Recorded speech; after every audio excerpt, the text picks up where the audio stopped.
Se estão procurando um tesouro de verdade, podem navegar sob a bandeira de Barbarotten, o pirata.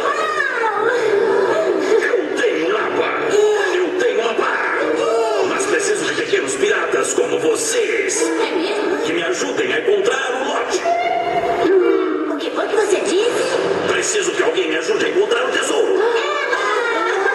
Vamos lá, aqui está o mapa.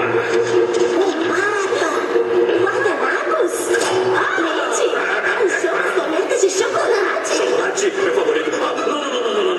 É a lista de supermercado. Aqui está o mapa. Olha o X, o tesouro deve estar ali. Logo vi que seria uma boa tripulação assim que pus os olhos em você. Vamos lá, todos a bordo.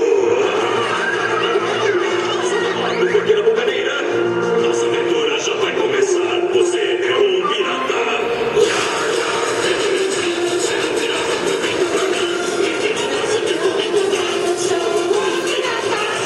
Você é um pirata. Nós temos um mapa. Um mapa que nos levará ao tesouro. Pode apostar. E nós vamos ficar. E nós vamos cavar. Até o encontrarmos. Vamos enriquecer. Depois enlouquecer.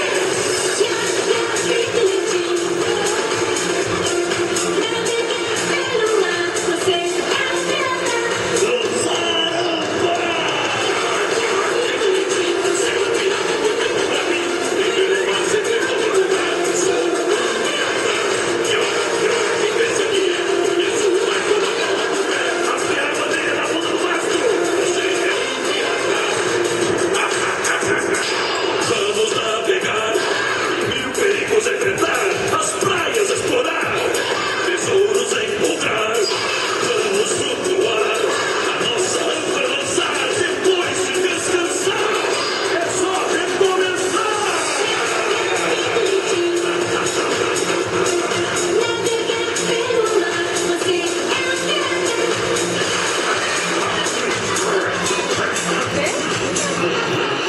Ok, uau, terra pista!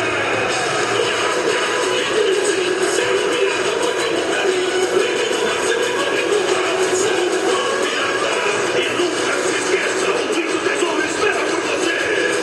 Tente encontrar no outro lado, você é um pirata!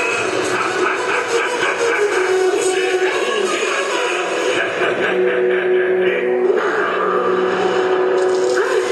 Quem quer ver um tesouro aqui? Vejam o que eu encontrei. O que tem aí, hein? Mas tem. Continuem, pessoal. Acharam alguma coisa ali? Às vezes as coisas estão debaixo do seu nariz. Oh, capitão. Não, debaixo do seu nariz. Tem razão.